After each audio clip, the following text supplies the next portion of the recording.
హల్లెలూయా. మన ప్రభువును రక్షకునైన యేసుక్రీస్తు నామములో ఈ వీడియో వీక్షిస్తున్న మీ అందరికీ ప్రైజ్ ద లార్డ్. ఈరోజు మనము 48th డే అంటే ఇక 40వ రోజుకి మనము వచ్చున్నాం. ఈ రోజుతో మన యొక్క ఉపవాస దినములు పూర్తి అవుతున్నాయి.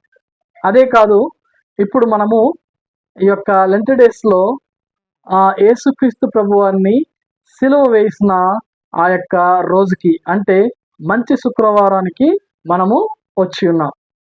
ఈ యొక్క మంచి శుక్రవార దినాన మనము లేకపోతే మనతో దేవుడు ఏం మాట్లాడుతున్నాడో మనము ధ్యానిద్దాం. మార్కు సువార్త 15వ అధ్యాయం మొత్తము ఈ రోజు అంటే మంచి శుక్రవారం రోజు ఏం జరిగిందో క్లియర్గా ఉంటుంది. ఉదయము కాగానే ఆయన్ని తీసుకెళ్లారు, ఆయన మీద సిలువను పెట్టారు, మొయ్యమని చెప్పారు. అలా మోస్తున్నప్పుడు కురేనీయుడైన సీమోను కొద్దిసేపు యేసయ్య సిలువను మోసినట్లుగా మనకి కనపడుతుంది. అక్కడ నుంచి బైబిల్ గ్రంథంలో కనపడుతుంది అన్నమాట. అక్కడ నుంచి ముందుకెళ్ళిపోతూ యేసయ్యను గొల్గొతా అనే యొక్క కొండ మీదకి తీసుకెళ్ళిపోయి అక్కడ ఆయనకు సిలువ వేసినట్లుగా మనము చూస్తాం.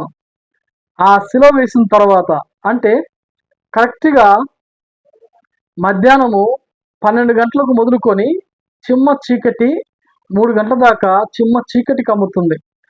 అంతకు ముందే యేసయ్యను సిలువ వేసినప్పుడు 12 గంటల ముందు ఒక 3 మాటలు యేసయ్య పలుకుతాడు, తర్వాత 4 మాటలు పలుకుతాడు. ఆ విధంగా యేసయ్య 7 మాటలు పలికిన తర్వాత యేసయ్య తన యొక్క ఆత్మను తండ్రి చేతికి అప్పగించినట్లుగా మనం చూస్తాం. ఈ యొక్క మొత్తము మనకి ఒక్క శుక్రవార దినానే జరిగింది. ఈ శుక్రవార దినాన దీన్ని మనము ప్రపంచమంతము ఒక మంచి శుక్రవారం, గుడ్ ఫ్రైడే అని పేరు పెట్టారు.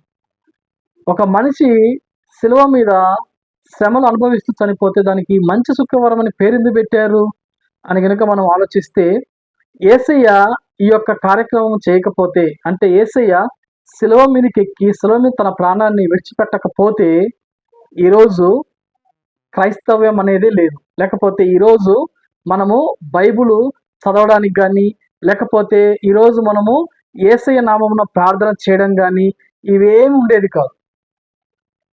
యేసుక్రీస్తు ప్రభువారు శిలువ మీద చనిపోయిన తర్వాత, ఆయన మన పాపముల కోసం చనిపోయిన తర్వాత తిరిగి లేచినప్పుడు ఇవన్నీ ఏమైనాయి అంటే, ఆ యొక్క పాత నిబంధన గ్రంథంలో ఏదైతే పాపం ఉందో, ఏదైతే పాపము మనిషిని వెంటాడుతూ వస్తుందో దాని మొత్తాన్ని దేవుడు సిలువలో కొట్టేస్తాడనమాట.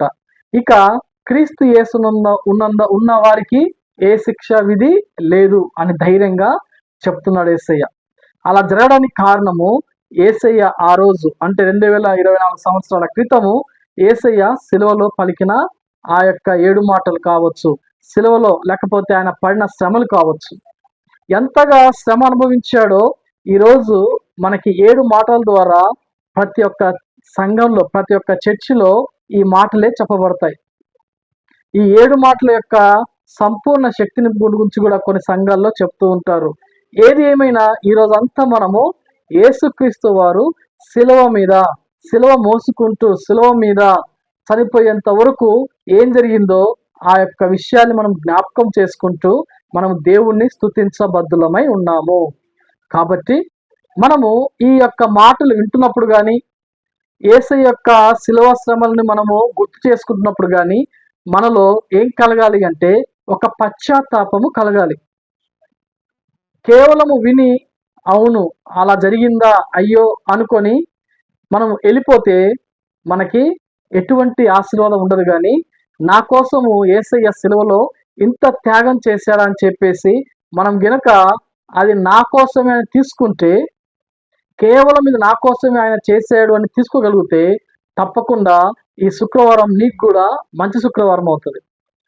లేదు మామూలుగా ప్రతి ఆదివారం, ప్రతి శుక్రవారం, లేకపోతే ప్రతిసారి వాక్యం విన్న ప్రతిసారి ఇలా ఇంటా అలా వినేసి వెళ్ళిపోతే నార్మల్ ఫ్రైడేగా ఉంటుంది.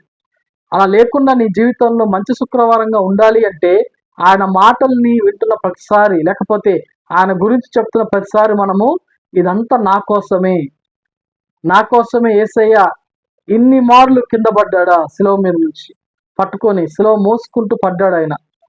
ఒక పక్క ముళ్ళ కిరీటము, ఒక పక్క శిలువ, కాళ్ళకి చెప్పులు ఉండవు. ఆ యొక్క గొల్గొతా కొండ మీద నడుచుకుంటూ వెళ్తూ ఉంటాడు. అనేక మార్లు కింద పడతారు, అనేక మార్లు ఆయన కొడతారు. ఒక పక్క కోడాలతో కొడుతూ ఉంటాడు, ఒక పక్క నడుచుకుంటూ వెళ్తూ ఉంటాడు. చివరికి శిలువ వేస్తాడు. శిలువ కూడా ఒక 3 మేకులతో ఆయన్ని వేసినప్పుడు ఎంతగా ఆయన రక్తమంతా పోయేంత వరకు, ఆయన ఒంట్లో ఉన్న నీరంతా పోయేంత వరకు ఆయన శ్రమ పెట్టాడు అనమాట.